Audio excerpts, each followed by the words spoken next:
Hello students, कैसे हैं आप सब। मैं वरुण शर्मा आपका स्वागत करता हूं हमारे YouTube channel Takshashila classes build the foundation में। आशा करता हूं आप सब अच्छे होंगे, कुशल होंगे, स्वस्थ होंगे और रेगुलर रिवीजन कर रहे होंगे, रेगुलर कॉन्सेप्ट्स को पढ़ रहे होंगे और अपने कॉन्सेप्ट मजबूत कर रहे होंगे। जैसे कि आप जानते हैं कि हम अपनी पिछली कुछ क्लासेस से रीजनिंग में ब्लड रिलेशन का टॉपिक डिस्कस कर रहे हैं। हमने अपनी पहली कुछ क्लासेस में ब्लड रिलेशन के बेसिक्स कॉन्सेप्ट्स पढ़े, मतलब सिंपल ब्लड रिलेशन के जो क्वेश्चंस बनते हैं वो पढ़े, फिर उनके क्वेश्चंस लगाए। फिर अपनी पिछली दो क्लासेस में हमने कोडेड ब्लड रिलेशन को समझा कि कैसे कोडेड ब्लड रिलेशन हमारे एग्जाम में पूछा जाता है, कैसे उनसे क्वेश्चन आते हैं और किस तरह से हम उसमें अप्रोच लगाते हैं, वो हमने उसको बिल्कुल बेसिक से समझा। और आज का टॉपिक आपने पढ़ लिया होगा। आज का हमारा टॉपिक है रीजनिंग में ब्लड रिलेशन में। आज हम पजल पढ़ने वाले हैं। पजल, जैसा कि आज आपने देख लिया है कि जो पजल जो बेसिकली पहले पूछा जाता था ना, पहले बेसिकली ये बैंकिंग के एग्जाम में पूछा जाता था, लेकिन आजकल ट्रेंड चल गया है कि आपको हर एग्जाम में लगभग हर एग्जाम में आपको पजल से क्वेश्चन पूछने लगे हैं। जैसा कि आप देख लीजिए, अभी एनटीपीसी के मेंस के पेपर हुए हैं, एग्जाम्स अभी ख़त्म हुए हैं, उनके रिजल्ट भी आ गया है उसका, और टाइपिंग भी बच्चों की हो गई है। तो एनटीपीसी के एग्ज़ाम में भी सेम समझ लीजिए कि बैंकिंग में जैसा क्लर्क लेवल का एग्जाम होता है उसी टाइप की पजल एनटीपीसी में पूछ ली गई। लेकिन देखा जाए तो इन कंपैरिजन ये डिफिकल्ट था एनटीपीसी वालों के लिए। क्यों? क्योंकि वहां पर बैंकिंग में एक पजल देके आपको 5 क्वेश्चन पूछे जाते थे, लेकिन एनटीपीसी में एक पजल देके आपको एक ही क्वेश्चन पूछ लिया। तो जनरली ये जो क्वेश्चन एनटीपीसी में डाले गए, ये टाइम वेस्ट करने के लिए डाले गए थे। जो बच्चे इसमें फंस गए उन्होंने थोड़ा सा अपना टाइम खराब किया इसमें, लेकिन जो बाद में जैसे कि लेवल 5, लेवल 2 और लेवल 3 के एग्जाम हुए तो उनको समझ में आ गया कि कैसे अप्रोच लगानी है एग्जाम में, वो छोड़ देते हैं हम। अभी हम बात कर रहे हैं पजल के बारे में। जैसा कि पजल मैंने आपको बताया कि पजल आजकल एक ऐसा टॉपिक हो गया है कि हर एग्जाम में पूछे जाने लगा है, पहले बैंकिंग में पूछा जाता था। तो इसीलिए बहुत सोच समझने के बाद हमने सोचा कि जब हम ब्लड रिलेशन का टॉपिक डिस्कस कर ही रहे हैं तो जो ब्लड रिलेशन से रिलेटेड जो पजल होती है तो क्यों ना वो डिस्कस की जाए, उसके भी आपको क्वेश्चन बता दिए जाएं। क्योंकि हमारा एम क्या है? हमारा एम है कि फुल मार्क्स स्कोर करना, और फुल मार्क्स स्कोर करने के लिए हमारा कोई भी कॉन्सेप्ट छूटना नहीं चाहिए, किसी भी तरह का कोई भी कॉन्सेप्ट हमें छोड़ना नहीं है, ठीक है ना। तो जैसा मैंने आपको बताया कि आज हम ब्लड रिलेशन में पजल वाले क्वेश्चन करने वाले हैं, मतलब पजल टाइप क्वेश्चन जो ब्लड रिलेशन में आते हैं, आज हम वो क्वेश्चन लगाएंगे और इस क्वेश्चन को समझेंगे कि कैसे ये बेसिकली रहता तो नॉर्मल पजल की तरह ही है, जैसे आपने पजल सॉल्व किए होंगे। अगर नहीं किए तो आज आप समझ जाएंगे कि कैसे पजल सॉल्व होते हैं। ये पजल और ब्लड रिलेशन का कॉम्बिनेशन आज हम पढ़ने वाले हैं, ठीक है। तो आशा करता हूं कि आप लोग जो हमसे जुड़े हैं अभी तक, उन्होंने हमारी पहली क्लासेस ले ली होंगी, कॉन्सेप्ट्स को ब्लड रिलेशन के अच्छे से समझ लिया होगा। और अगर जिन्होंने अभी तक नहीं समझा है वो पहले जाएँ, हमारी पुरानी क्लासेस देखें। आपको चैनल पर हमारी प्लेलिस्ट मिल जाएगी, उसमें हमने सब अच्छे से नंबर वगैरह देकर, नंबरिंग देकर और पूरा नाम देकर अच्छे से लिस्ट बनाई हुई है। वहाँ अगर आप जाएंगे तो आपको समझ में आ जाएगा कि हमें कौन सी पहली वीडियो देखनी है, कौन सी नहीं है, ठीक है। वो आपको क्लियर हो जाएगा। वहाँ पर जाने के बाद आपको करना क्या है, पहले जाइए, पहले कॉन्सेप्ट समझिए। कॉन्सेप्ट समझने के बाद आप यहाँ पर आइए, उससे क्या होगा, आपको कन्फ्यूजन क्रिएट नहीं होगा और प्लस आपके कॉन्सेप्ट मजबूत हो जाएंगे। हमारा मेन एम वही है कि हमें फुल मार्क्स स्कोर करना है, अपने कॉन्सेप्ट मजबूत करने हैं। और हमारे कॉन्सेप्ट मजबूत कैसे होंगे? रेगुलर प्रैक्टिस से, ठीक है। तो चलिए, आज हम आपके सामने जो पजल वाले जो क्वेश्चंस लेके आए हैं, इन क्वेश्चन का इसका पहला क्वेश्चन मैं आपके सामने लिखूंगा। आपको थोड़ा अंदाजा हो जाएगा कि किस तरह के क्वेश्चन पजल्स में आते हैं और क्या पजल होती है, जिसके बारे में हम आज बात कर रहे हैं। तो चलिए, पहला क्वेश्चन लिख लेता हूं मैं आपके सामने।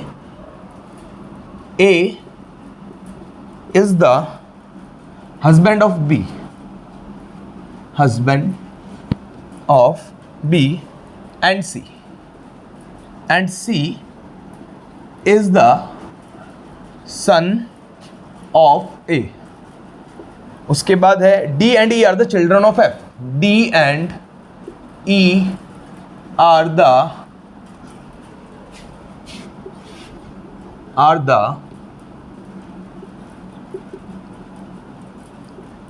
children of F। Who is the daughter-in-law of A and B? Who is the daughter-in-law of A and B। A and B की daughter-in-law है। What is the relationship between C and F? उसने पूछ लिया last में कि what is the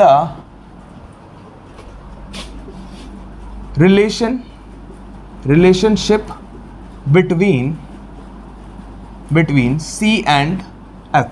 चलिए question पढ़िए और क्वेश्चन को पढ़ के समझने की कोशिश कीजिए। जैसा कि आपको पता है, हम क्वेश्चन पढ़ने के बाद सबसे पहले क्या करते हैं, हम सबसे पहले फैमिली चार्ट बनाना शुरू कर देते हैं। तो चलिए आप स्टार्ट कीजिए, मैं आपको ऑप्शन दे रहा हूं। ऑप्शन हमारे रहेंगे husband wife, brother and sister. फिर है हमारा C is uncle of F, C is uncle of F, C F के अंकल हैं और F is the daughter of C, और F is the daughter of C।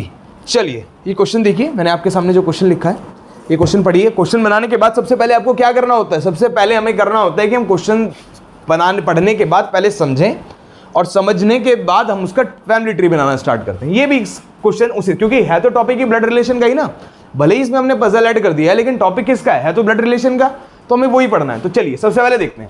उसने कहा A is the husband of B, तो जी a husband है किसके हैं जी, बी के, तो बी फीमेल हो जाएगी ऑटोमेटिकली, ये कपल हो जाएगा। ठीक है, अगला क्या कह रहा है, and C is the son of A, और सी सन है तो जी मेल हो जाएगा और ए का सन है। ठीक है, D and E are the children of F, और who is the daughter in law of A, यानी ये वू किसके लिए कहा, समझिए, D and E are the children of F, यानी डी और ई, यानी कोई डी और ई है, ये एफ के चिल्ड्रन है, सबसे पहली बात तो। ठीक, अब उसने एफ के बारे में क्या, मैंने क्या कहा था, ये वू, ये जो वू वर्ड यूज होता है उससे ठीक पहले वाले आदमी जिसके बारे में बात हो रही है उसके लिए होता है। तो यानी वू, यानी एफ की बात कर रहे हैं, F is the daughter in law of A and B, तो भाई ए एंड बी की कोई डॉटर इन लॉ है एफ, समझ में आया, बिल्कुल ठीक है। और एफ के दो बच्चे हैं, कौन से हैं, डी और ई, तो एफ के जो दो बच्चे हैं वो हैं डी और ई।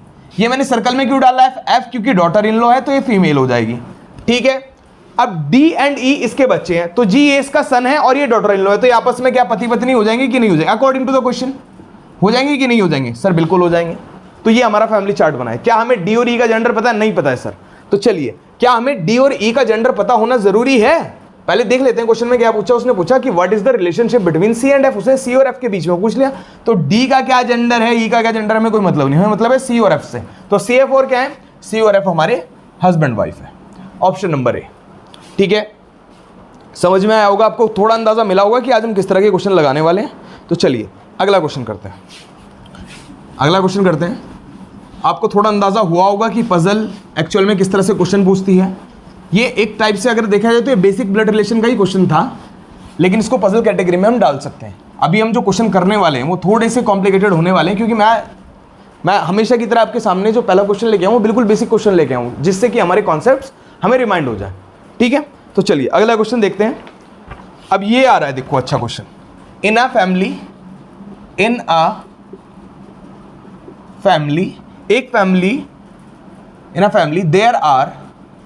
There are 6 members.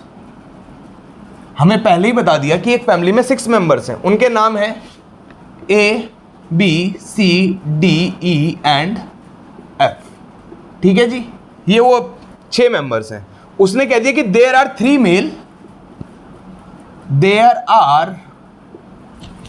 Are 3 male and 3 female.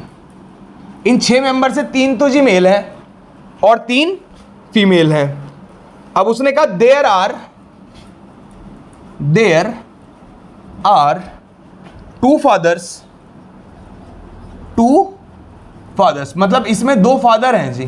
ठीक है, और C is the aunt of F, और C is the aunt of F, C F की आंट है। और एफ के बारे में देखिए क्या कह रहा है, वू, एफ यानी कि वू अपने से पहले वाली एफ की बात कर रहा है। Who is the grandson of A, who is the grandson of A, यानी एफ के बारे में बात हो रही है, एफ ए का ग्रैंड सन है। उसके बाद D is the daughter in law of E, D is the daughter in law of E. अब ई के बारे में क्या कह रहा है, देखिए फिर आ गया वू, ये चीज ध्यान रखना, who is the mother of C, who is the mother, who is the mother of C, ठीक है। अब उसने पूछ लिया what is the relationship between D and F. अब इसके बाद उसने पूछ लिया क्या, what is the relationship between D and F, between D and F, find कीजिए। क्वेश्चन को पढ़िए, मैं आपके लिए ऑप्शन लिख दे रहा हूं इसमें, A B C D. Options हो जाएंगे हमारे father son, father son, sister, sister brother, अगला हो जाएगा हमारा सिबलिंग और मदर सन, सिबलिंग्स, सिबलिंग्स और मदर सन, मदर सन। चलिए पढ़िए क्वेश्चन, ये क्वेश्चन करने का ट्राई कीजिए आप, एक बार क्वेश्चन पढ़िए, क्वेश्चन को समझिए और फिर उसके बाद फैमिली ट्री बनाना स्टार्ट कीजिए। तो आपको वीडियो पॉज करना है, वीडियो पॉज करने के बाद क्वेश्चन का फैमिली ट्री बनाने की कोशिश करनी है। पजल हो, ब्लड रिलेशन में कुछ भी हो, मैंने आपको बताया था, पजल हो, कोडेड हो, कुछ भी हो, आपको सबसे पहले क्या करना है, आपको सबसे पहले फैमिली ट्री ड्रॉ करना है। फैमिली ट्री ड्रॉ करने से हमारे सारे के सारे जो भी कंफ्यूजन होते हैं वो सब दूर हो जाते हैं। फैमिली ट्री एक तरह से रामबाण इलाज मान लीजिए आप इसके लिए, ठीक है। तो चलिए करिए।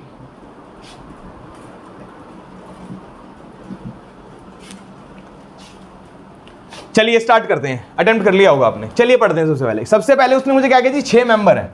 मेंबर कितने हैं, 6, ये तो मेरे को दिख रही है। चलिए ABCDEF। अब देयर आर 3 मेल और 3 फीमेल। बाउंडेशन क्या लगा दी, ये देख लीजिए कि भाई जी 3 ही मेल होने चाहिए और 3 ही फीमेल होने चाहिए, इससे ज्यादा नहीं होने चाहिए, ठीक है। अब उसने क्या कहा, 2 फादर भी होने चाहिए इसमें, क्या जी, 2 फादर भी होने चाहिए। तो हमें ये सब कंडीशन सेटिस्फाई करनी है फैमिली ट्री बनाते हुए। तो चलिए स्टार्ट करते हैं। C is the aunt of F, C aunt है एफ की। अगर मैं सी की बात करूं तो सी को कह दिया जी आंट है, और किसकी आंट है, किसी एफ की। तो आंट कब हो सकता है, या तो जी भाई का लड़का, उसकी आंट हो सकती है, या फिर बहन की लड़का है लड़की, उसकी आंट हो सकती है कि नहीं हो सकती है। तो मेरे को क्या कहा गया जी, यहां पर कोई एक बंदा है जिसका ये बेटा होगा या बेटी होगी, अभी मेरे को उसका जेंडर थोड़ी ना क्लियर है, तो जिसका ये बेटा या बेटी होगी उसी उसकी आंट लगती है, ठीक है। यहां पर भी मुझे नहीं पता यहां भी क्या है, यहां पर भी मेल हो सकता है, फीमेल भी हो सकता है। भाई कैसे हो सकता है मेल फीमेल, अगर मैं कहूं अगर ये इसके भाई होगा तो भाई का लड़का भतीजा लगेगा तो वो उसकी आंट लगेंगी। अगर ये बहन होगी तो बहन की यानी बच्चे या लड़की वो क्या लगेंगी, भांजा भांजे लगेंगी। तो दोनों अभी मेरे को क्लियर नहीं है, अभी आगे देखते हैं आगे क्या कह रहा है। C is the aunt of F. अब एफ के बारे में कह रहा है वो is the grandson of A. F जो है ना, अब मुझे पता चल गया ग्रैंड सन बता दी, एफ यानी कि मेल है पहली बात तो, और ग्रैंड सन है तो 2 जनरेशन का गैप यानी कि ए का। अभी मेरे को ए का जेंडर भी क्लियर नहीं है, क्या कहा कि एफ वो is the grandson of A, ठीक है। अगला देखते हैं, D is the daughter in law of E. अब उन्होंने कहा डी जो है ना वो ई के डॉटर इन लॉ है। चलो यहां से अभी कहीं कनेक्ट नहीं कर रहा है, यहां बना लेते हैं, यानी कि जो डी है वो डॉटर इन लॉ यानी कि फीमेल है, ई की है कि नहीं है। इसको थोड़ा सा नीचे कर लेते हैं, थोड़ा सा कंफ्यूजन ना हो जाए, यहां कर लेते हैं। D is the daughter in law of किसकी जी, ई की, ठीक है। D is the daughter in law of E. अब उसने क्या कहा, अब ई के बारे में कह रहा है वो इज द मदर ऑफ सी। अब जो ई है, अब ये जो ई है, देखो कमाल की बात, देखो कैसे रिलेशन बनेगा। ई जो है वो सी की क्या है, मदर है, ठीक है। तो ये जो सामने वाला जो बंदा है, अब मेरा यही क्लियर हो गया, ये आपस में क्या होंगे, ये आपस में क्या होंगे, ये तो भाई बहन होंगे या बहन बहन हो सकते हैं कि नहीं हो सकते हैं, बिल्कुल ठीक है हो सकते हैं। अब यानी कि अगर मैं यहां से देखूं, ये इसके भाई का लड़का इसका भतीजा, या बहन का लड़का इसका भांजा, यही हो सकता है, मेल फीमेल मुझे नहीं पता, लेकिन क्या ये इसकी आंट है। अभी यहां पर कोई क्लियर नहीं हो रहा है, आगे देखते हैं आगे क्या होता है। D is the daughter in law of E, ठीक है, वो is the mother of C. तो what is the relationship between D and F, what is the relationship between D and F. तो डी एंड एफ के बीच में उसने relationship पूछ लिया। अब देखिए यहां ये पजल का कॉन्सेप्ट स्टार्ट होता है। अब अगर मैं देखूं यहां पे, अगर मैं अब देखने चलूं इस क्वेश्चन को, तो इस क्वेश्चन में मुझे 2 चीजें सेटिस्फाई करनी है। पहली चीज क्या सेटिस्फाई करनी है, पहली चीज तो जी 2 फादर होने चाहिए, क्योंकि अगर मैं इस फैमिली ट्री को अगर अभी देखूं ना, तो मुझे जी इसका जेंडर क्लियर है, ना इसका जेंडर क्लियर है, और ना इसका जेंडर क्लियर है, तो ये कैसा फैमिली ट्री बना सर? बिल्कुल पजल में आपको इसी तरह उलझाया जाएगा। आपको जो कंडीशंस दी गई हैं उन कंडीशंस के हिसाब से आपको जेंडर क्लियर करने। अब देखिए, उसने कहा जी 3 मेल और 3 फीमेल होने चाहिए कि नहीं होने चाहिए? बिल्कुल होने चाहिए सर। अब देखो मेरे पास 2 फीमेल तो हैं और 1 मेल है, ठीक है, लेकिन उसने ये भी तो कहा कि 2 फादर होने चाहिए, तो 2 फादर की कंडीशन कहां बन रही है? यानी अपने से नीचे वाले जनरेशन। ये तो भाई डॉटर हो गई, इसकी हो गई कि नहीं हो गई? डॉटर इन लॉ, सॉरी, तो ये तो फीमेल हो गई, यहां तो बात ही खत्म हो गई। तो इट मींस फादर वाली कंडीशन बननी है, यानी कि 1 मेल तो ये होगा और 1 मेल या तो ये होगा या ये होगा। होगा कि नहीं होगा? बिल्कुल ठीक। तो अब देख लीजिए, अगर मैं यहां पर मेल कर दूं तो जो मेरा जो बचा है ये बी बचा है यहां पर, तो ये बी मेरा मेल हो जाएगा कि नहीं हो जाएगा? ये मेल हुआ, ये मेल हुआ, 2 मेल मेरे कंप्लीट हो गए, मेरे को 1 मेल और चाहिए था और 2 फादर की वो करनी है। अब ये क्या है? ये हो सकता है कि इसका फादर हो, बिल्कुल हो सकता है सर।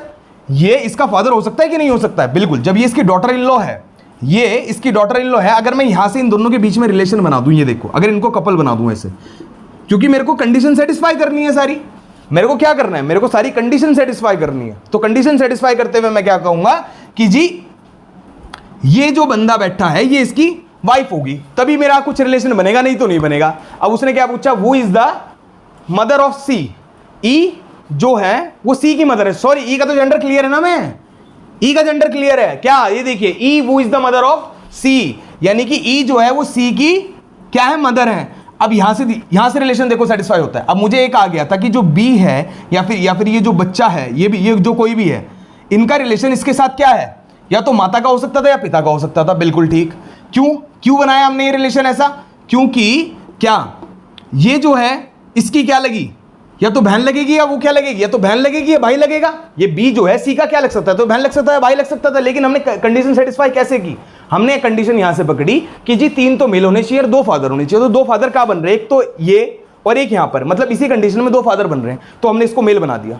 और दूसरा फादर बनाने के लिए मुझे इसको भी मेल करना पड़ेगा, क्योंकि ये तो फीमेल हो गई ना, ये फीमेल हो गई। तो अब क्योंकि हमें एक आ गया कि एक फैमिली है, इट मींस जब मुझे कह दिया गया कि एक फैमिली है, इट मींस ये जितने भी लोग हैं इनके बीच में आपस में कोई ना कोई रिलेशन होगा, तो वो मुझे रिलेशन आइडेंटिफाई यानी बनाना पड़ेगा। तो मैं क्या बनाऊं? तो फिर मैं इसको मान लेता हूं, ये दोनों आपस में क्या हो जाएंगे? ये पति पत्नी हो जाएंगे कि नहीं हो जाएंगे? समझ में आया? बिल्कुल। चलिए एक बार दोबारा से रिपीट करते हैं। सबसे पहले हमने क्या करा? देयर आर 3 मेल 3 फीमेल, ठीक है। देयर आर 2 फादर होने चाहिए। C is the aunt of F. हमें कहा कि सी एफ की आंट है, तो सी एफ की आंट कब हो सकती है? या तो उसकी भाई के बच्चे होंगे या फिर बहन के बच्चे होंगे। क्लियर? ठीक है। उसने कहा एफ वो इज द ग्रैंडसन ऑफ ए। अब मुझे कह दिया जो एफ है ना, ये ग्रैंडसन है किसका? ए का। तो मुझे इसका जेंडर क्लियर हो गया, मेल हो गया, ठीक है। अब ए का ग्रैंडसन है, यानी इसके ऊपर भी कोई एक बंदा होगा, ना, कि ग्रैंडसन वाली यानी एक जनरेशन ऊपर की बात आ गई इसके, ठीक है। अब उसने कहा D is the daughter of in law of E. अब यहां पर कोई रिलेशन नहीं बन रहा था, तो मैंने अलग से बना दिया कि भाई डी डॉटर इन लॉ है ई की। अब ई के लिए कह दिया वो इज द मदर ऑफ सी। अब ई जो है वो सी की मदर है, तो यानी कि ये भी फीमेल, ये फीमेल, बाकी 3 बच्चे मेरे मेल हो जाएंगे, क्योंकि कंडीशन क्या कह रही है कि 3 मेल 3 फीमेल चाहिए। बिल्कुल ठीक। अब क्योंकि एक फैमिली है तो मुझे सबके बीच में एक रिलेशन एस्टेब्लिश करना है, तो मैंने क्या करा? इसको इससे जोड़ दिया और इसको इससे जोड़ दिया, इसको इससे जोड़ दिया और इसको इससे जोड़ दिया, बस फिर मेरा निकल के आ गया सारा। अब देखते हैं क्या पूछ रहा हूं मेरे से कि what is the relationship between D and F. तो डी कहां है जी? डी तो ये रहा, और एफ कहां है? एफ येरी, ये सॉरी डी येरी और एफ ये रहा। तो क्या होगा? मदरसन होगा जी, मदरसन। ऑप्शन नंबर डी, फादरसन नहीं, मदरसन। ये तो फीमेल है ना और ये मेल है, तो क्या होगा जी? मदरसन। ठीक है। ये इस तरह से थोड़ा सा कॉम्प्लिकेटेड होते हैं क्वेश्चन, ये इस तरह से हमें थोड़ा सा घुमाते हैं। ऑप्शंस आपको दिए जाएंगे और समझ में आएगा कि जो मेरे को स्टेटमेंट्स दिए, लेकिन इस स्टेटमेंट्स को पढ़ने के बाद मेरा फैमिली ट्री पूरा नहीं हो रहा है, तो मेरे को क्या करना पड़ेगा? मेरे को ये जो कंडीशंस दी है ना, ये कंडीशन सेटिस्फाई करना पड़ेगा। और जब मेरे को कह दिया कि एक फैमिली, अब एक फैमिली के मेंबर हैं, तो इट मींस उनका सबका आपस में कोई ना कोई रिलेशन होगा कि नहीं होगा? और अगर होगा तो फिर वो मेरे को रिलेशन इस तरह से बनाने पड़ेंगे। समझ में आया आपको? ठीक है। तो चलिए अगला क्वेश्चन करते हैं। ये क्वेश्चन नोट कर लीजिएगा, समझ लीजिएगा कॉन्सेप्ट कि कैसे हम इसमें रिलेशन बनाते हैं और कैसे हम इसमें फैमिली ट्री को कनेक्ट करते हैं एक दूसरे से। ठीक है ना? बस एक बात, ये जो कंडीशंस दी गई होती है ना, ये कंडीशंस दिमाग में होनी चाहिए। जैसे इसमें क्या थी कि 3 मेल 3 फीमेल है सर, ठीक है। 2 फादर भी हैं, तो 2 फादर भी दिखाए, फिर हमने वो भी सेटिस्फाई किया। ठीक है। तो इस तरह से आपको क्वेश्चन पूछे जाएंगे। अब एक क्वेश्चन है, ये क्वेश्चन काफी एक टाइम पे काफी फेवरेट क्वेश्चन हुआ करता था एसएससी का, रेलवे में भी काफी पूछा गया ये क्वेश्चन ना, इस तरह का क्वेश्चन रेलवे में भी काफी पूछा गया। तो चलिए क्वेश्चन देखते हैं, देखिए इसको, in a family there are two couples, यानी एक फैमिली में दो तो कपल्स हैं जी, ठीक है, टू फादर हैं, क्या है जी, टू फादर, और क्या कह रहा है जी, एंड टू सन्स, और दो ही सन्स हैं, ठीक। तो उसने पूछा फाइंड द मिनिमम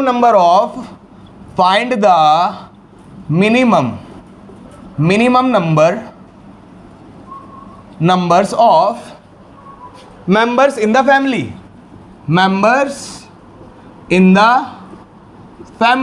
यानी इस फैमिली में मौजूद मिनिमम नंबर्स, बताइए कितने होंगे, कितने मेंबर होंगे। आपके पास ऑप्शन है ए, क्वेश्चन को पढ़िए और दिमाग लगाइए और क्वेश्चन को सॉल्व करने की कोशिश कीजिए। 8, 6, 5, 7, चलिए ये क्वेश्चन है, समझिए इस क्वेश्चन को कैसे होगा। देखिए क्वेश्चन को समझने की कोशिश कीजिए, फैमिली ट्री के थ्रू ही होगा ये क्वेश्चन भी। हाँ जी, तो देख लिया आपने, फैमिली ट्री बना लिया होगा। तो चलिए मैं स्टार्ट करता हूं क्वेश्चन। अब कैसे, उसने कहा ना family there are the two couple, सबसे पहले उसने कहा कि जी दो तो कपल है, मेरे को दिमाग में रखनी है बात, क्या रखनी है कि जी दो कपल हैं, लिख लेते हैं अलग से, दो ही फादर हैं और दो ही सन हैं, टू ही सन हैं। तो इस फैमिली में मिनिमम कितने मेंबर, उसने पूछा मिनिमम, कम से कम बताओ कितने मेंबर है। तो सबसे पहले मैं यहां से पकड़ूंगा जी, दो फादर से, दो फादर हैं, इट मींस एक बंदा यहां होगा, इसके नीचे एक बंदा होगा, और इसके नीचे या तो मेल भी हो सकता है फीमेल भी हो सकता है कि नहीं हो सकता है, लेकिन दो फादर हैं, इट मींस इसके नीचे ये, इसके नीचे ये, मिनिमम की बात लेके चल रहे हैं ना, तो हम ऐसे कंबाइन करेंगे। अब उसने कहा जी दो कपल हैं, तो जब दो फादर हैं तो इनके दो कपल यानी कि दो फीमेल होंगी कि नहीं होंगी, ये बन गए जी दो कपल, ठीक है। और उसने कहा जी दो ही सन है, तो इसका तो सन ये हो गया, अब इसका सन ये, इसका भी लो जेंडर क्लियर हो गया, ये भी मेल हो जाएगा कि नहीं हो जाएगा, बिल्कुल हो जाएगा।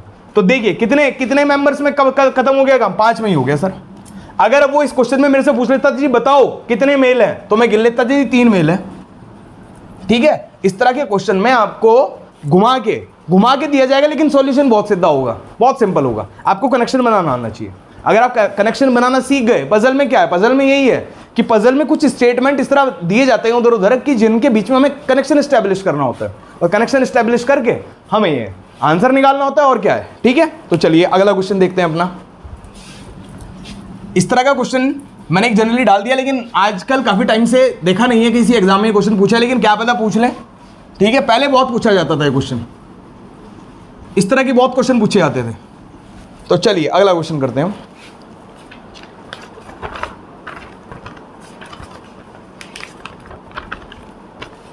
ये देखिए, अब उसने कहा विशी has a family of 8 members. ये बात दिमाग में रखनी है। क्या भाई, विशी कोई बंदा है, बंदी है, अभी नाम, हम क्या नाम से कभी भी जेंडर आइडेंटिफाई नहीं करते हैं, याद रखना। 8 मेंबर्स हैं। अब उसने कहा बबलू, कोई बबलू है जी, Bablu is the eldest male member, Bablu is the ELDEST eldest male member of the family, मतलब बबलू का जेंडर और बबलू की पोजीशन क्लियर कर दी इस स्टेटमेंट ने। कैसे कर दी, जब हम चार्ट बनाएंगे आपको समझ में आएगा। अब उसने कहा Akanksha is the daughter in law of Neelu, is the daughter in law of Neelu, ठीक है, and sister in law of Sonu and Hariyali, and sister in law of Sonu and Hariyali, ठीक है। उसके बाद पूछा apart from Vishu and Bablu,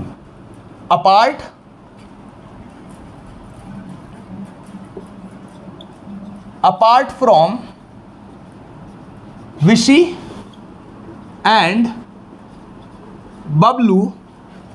Bablu क्या कह रहा है, Sonu is a male member of the family, Sonu is the male, Sonu is the,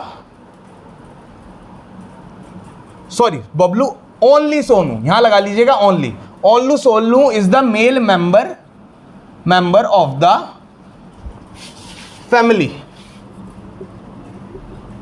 family, ठीक है। हरियाली इज द, अब उसके बाद अगली लाइन है, Hariyali is the aunt of Vishi's two daughter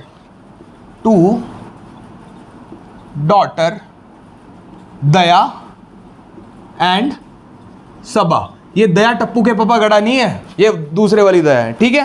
तो अब इसको पढ़ते हुए, इस स्टेटमेंट को पढ़ते हुए हमें फैमिली ट्री बनाना है। आपको लग रहा होगा कि बहुत हौच पौच है, काफी कॉम्प्लिकेटेड है, तो चलिए पहले क्वेश्चन लिख लेते हैं। उसने पहला क्वेश्चन हमसे पूछ लिया इसमें, how Daya is related to Sonu. पहला क्वेश्चन है हमारा, question how Daya is related to Sonu. Option है हमारे पास, इसके ऑप्शंस हैं ग्रैंड मदर, नीस, मदर और aunt. Grandmother, niece, mother और आंट। चलिए क्वेश्चन पढ़िए, समझिए, फैमिली ट्री बनाइए। चलिए स्टार्ट करते हैं। वीडियो पॉज कीजिए, क्वेश्चन को अटेम्प्ट कीजिए। मैं आपका ज़्यादा टाइम नहीं लूंगा, मैं स्टार्ट कर रहा हूं। सबसे पहले उसने कहा दिया जी Bablu is the eldest male member of the family. अब सबसे पहले उसने क्या कहा कि बबलू इज द एल्डेस्ट और मेल भी है, इट मींस बबलू की जो पोजीशन होगी वो फैमिली ट्री के टॉप पे होगी। सबसे पहली बात तो उससे ऊपर कोई जनरेशन नहीं होगी, पहली बात तो ये। तो सबसे पहले बना लेते हैं कि जी बबलू है कोई और ये मेल मेंबर है, तो इसे हम स्क्वायर में बंद कर देते हैं, ठीक है। अब उसने क्या कहा, male member of the family. Akanksha is the daughter in law of Neelu. अब कोई नीलू है जी, कोई नीलू है। अब नीलू बोलने से क्या मैं इसका जेंडर आइडेंटिफाई कर लूंगा कि फीमेल है? नहीं, हमें नहीं करना है। लेकिन मुझे आकांक्षा का वो क्लियर है, क्या बोलते हैं, जेंडर। कैसे? क्योंकि आकांक्षा डॉटर इन लॉ है ऑफ नीलू। तो यानी कि यहां अगर मैं यहां नीचे कर दूं, आकांक्षा जी क्या हो जाएंगी? फीमेल हो जाएंगी, ठीक है। और आकांक्षा के बारे में क्या करें? And the sister in law of Sonu and Hariyali. And का है इस बार, एंड, यानी Akanksha is the daughter in law of Neelu and sister in law of Sonu and Hariyali, यानी कि सिस्टर इन लॉ। अब सिस्टर इन लॉ किस केस में हो सकती है भाई? आकांक्षा का कोई हस्बैंड होगा, उसके भाई बहनी तो उसके सिस्टर इन लॉ लगेंगे कि नहीं लगेंगे? बिल्कुल ठीक। तो देख लेते हैं कैसे। अगर मैं इनका एक हस्बैंड मान लूं, ये एक इनका हस्बैंड है, ठीक है, तो यानी इनके भाई बहन यानी कि कौन कौन है? एक तो है जी सोनू और एक हरियाली, यानी दो लोग हैं। कौन? एक तो है सोनू और एक है हरियाली, यानी ये दो इसके सिस्टर इन लॉ हो सकते हैं, सिस्टर इन लॉ ऑफ, हाँ मतलब ये आकांक्षा जी इन दोनों की सिस्टर इन लॉ लगती है, ठीक है। अब उसने कहा apart from Vishi and Bablu, यानी एक जो विशी नाम का बंदा है और जो बबलू है। अब यहां ध्यान रखना कि विशी और बबलू को छोड़ के only Sonu is a male member, यानी कि सोनू का जेंडर क्लियर हो गया मुझे। हो गया नहीं हो गया? अब उसने क्या कहा? उसने कहा कि apart from Vishi and Bablu only Sonu is the male member, यानी कि बबलू और विशी को छोड़ के सोनू मेल मेंबर है। तो ये जो मेल मेंबर की जो जगह बची है, जो आकांक्षा जी के पति हैं यहां पर, तो वो कौन हो जाएंगे? वो हो जाएंगे जी विशी, ठीक है। अब उसने क्या कहा? Is the male member of the family. अब Hariyali is the aunt of Vishi's two daughter. अब विशी की कोई दो डॉटर हैं, उनका नाम क्या है? दया और सबा, दया और सबा। अब हरियाली जी जो है ये इनकी आंट है, यानी हरियाली जी का भी जेंडर क्लियर कर दिया इस स्टेटमेंट ने। हरियाली जी क्या है? आंट, यानी हरियाली जी हो जाएंगी फीमेल, और ये डॉटर है, तो यानी कि ये दोनों भी फीमेल। अब देखो सबके जेंडर क्लियर हो गए हमारे। एक बचती है नीलू। अब इसका जेंडर कैसे क्लियर करेंगे? अब इसका जेंडर ऐसे क्लियर होगा, जब विशी के भाई, क्या, जब विशी के भाई और बहन इसके क्या लगे मतलब भाई बहन की क्या लगी? वो सिस्टर इन लॉ लगी, तो इट मीन्स ये इसकी क्या हो गई? ये क्या हो गई? इसकी पति पत्नी हो गए। तो ठीक है जी, मान लिया, चलिए पति पत्नी हो गए। अब आकांक्षा नीलू की डॉटर इन लॉ थी, तो यानी कि विशी की क्या हो जाएंगी? माता जी हो जाएंगी ना। क्यों हो जाएंगी जी माता जी? सर आपने नीलू के नाम से आइडेंटिफाई कर लिया ना, मुझे एक स्टेटमेंट दी थी, क्या कहा था जी? बबलू और विशी और सोनू, यही 3 मेल मेंबर है, बाकी सारे फीमेल ही होंगे ना, फिर तो मैं फीमेल ही मान के चलूंगा। तो ठीक है, तो इट मींस इन दोनों, जब मैंने क्या कहा एक फैमिली के मेंबर है सारे, तो सबके बीच में आपस में कोई ना कोई रिलेशन होगा ना, तो इन दोनों के बीच में भी क्या रिलेशन हो जाएगा, इन दोनों के बीच में भी ये भी एक कपल हो जाएंगे, बबलू और नीलू भी। ठीक है, समझ में आया। अब मुझसे क्या पूछ लिया लास्ट में, उसने पूछ लिया कि how Daya is related to Sonu, यानी दया सोनू की क्या लगेगी, तो दया सोनू की लगेगी नीस, यानी कि भतीजी लगेगी। आ गया समझ में? ठीक है, फैमिली ट्री बनाना थोड़ा कॉम्प्लिकेटेड रहता है क्योंकि पजल है, ये आपको सिंपल क्वेश्चन नहीं देंगे, ये पजल है, इसमें तो थोड़ी प्रॉब्लम होगी। चलिए एक क्वेश्चन और लिखिए इसी क्वेश्चन से एक क्वेश्चन और देता हूं कि find the relation between Akanksha and Saba. अगर मेरे से पूछ ले कि relation between Akanksha and Saba, Akanksha और सबा के बीच में क्या रिलेशन होगा जी, आकांक्षा और सबा के बीच में होगा रिलेशन मदर डॉटर का, यानी कि सबा आकांक्षा की डॉटर हो गई और आकांक्षा सबा की मदर हो गई। अगला question, who is the husband of Akanksha, क्या कि who is the husband of Akanksha, तो आप क्या लिखेंगे जी, कपल ये बन रहा है आकांक्षा और विशी का, तो क्या हो जाएगा आंसर इसका हो जाएगा विशी। चलिए अगला क्वेश्चन, थोड़ा सा कॉम्प्लिकेटेड था क्वेश्चन, कोई बात, लेकिन पजल ऐसी होती है, पजल इसी तरह घुमाएगी आपको। पजल के जो क्वेश्चन होते हैं वो आपको सिंपल नहीं देंगे, आपको जो फैमिली ट्री बनेगा ना वो आपस में कनेक्शन ही नहीं बनेगा उनके बीच में, वो कनेक्शन हमें एस्टेब्लिश करना पड़ेगा। कैसे? इस तरह से, जिस तरह से हमने किया। ठीक है ना, तो चलिए अगला क्वेश्चन लिखते हैं। अच्छा क्वेश्चन था, थोड़ा कॉम्प्लिकेटेड था क्वेश्चन, लेकिन कोई नहीं, कुछ तो भारी क्वेश्चन भी आएंगे ना, एग्जामिनर सारा आपको हलवा पेपर थोड़ी ना देगा, और जो वो भारी बनाएगा क्वेश्चन वो इसी तरीके से बना सकता है, और क्या करेगा। चलिए अगला क्वेश्चन देखते हैं।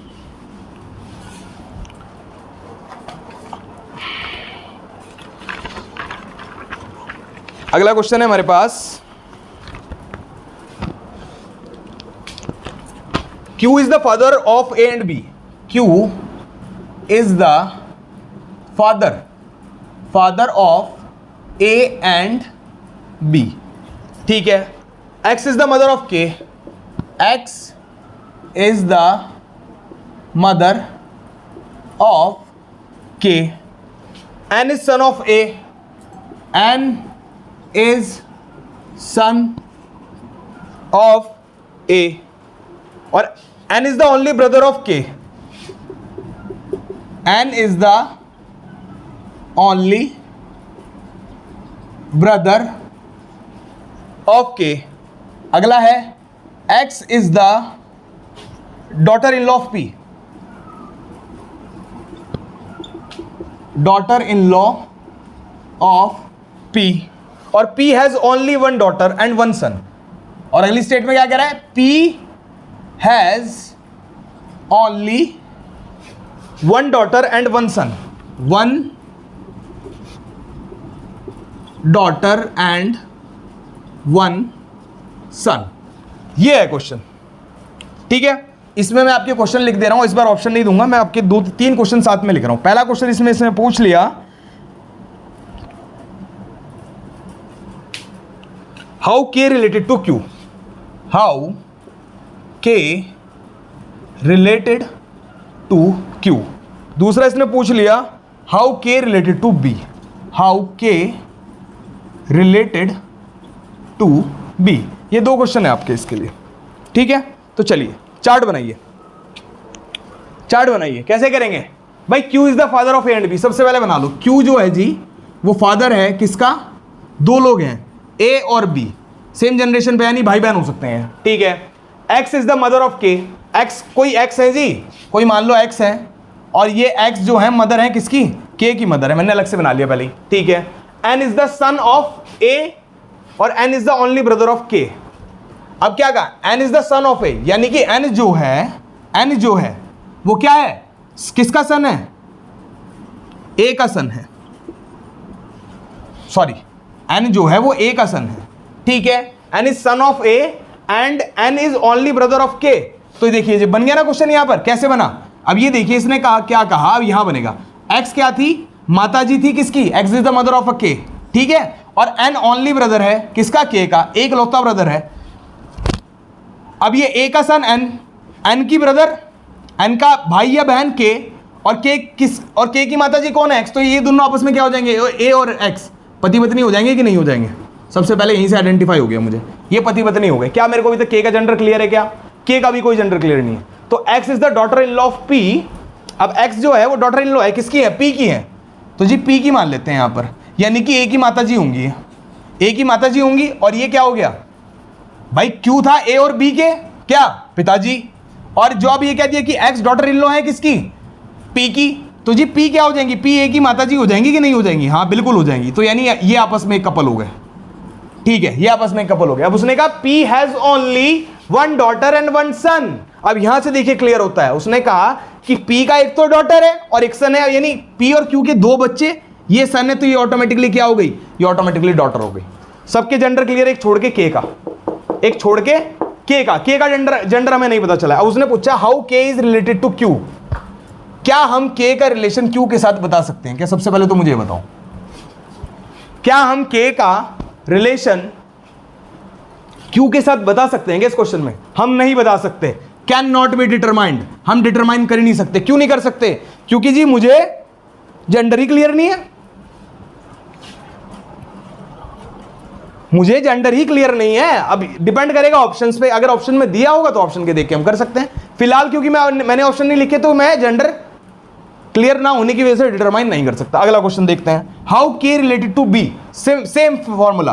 के का भी हम बी के साथ रिलेशन नहीं बता सकते, नहीं बता सकते। अगर मैं इसको उल्टा कर दूं, अब मैं अगर इसको उल्टा कर दूं, ये कर दूं कि Q रिलेटेड टू K और B रिलेटेड टू K, क्या अब हम रिलेशन बता सकते हैं? अब बता सकते हैं। भाई Q का रिलेशन बताओ K के साथ, तो Q का रिलेशन K के साथ क्या हो गया? Q K के क्या लगेंगे? ग्रैंडफादर लगेंगे। इस कंडीशन पे क्या लगेंगे?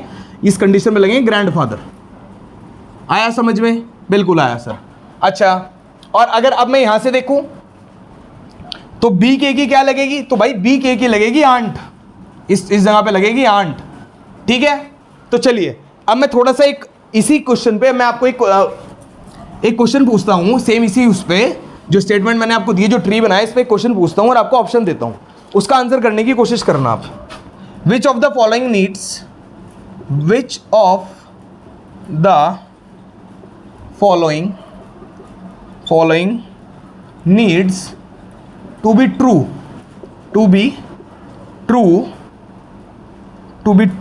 to establish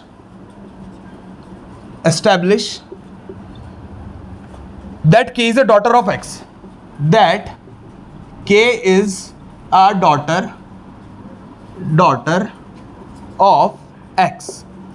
हमारे पास इसके ऑप्शंस हैं कुछ। ये क्वेश्चन थोड़ा सा, ऑप्शन जो है ना, ऑप्शन के साथ थोड़ा सा कॉम्प्लिकेटेड हो जाएगा। अभी देखना, B is unmarried, B is unmarried, X has only one son, X has only one son, N is a grandson of Q, N is a grandson of Q, और none of the above, none of the above। Question को समझने की कोशिश कीजिए। Question क्या पूछ रहा है हमसे?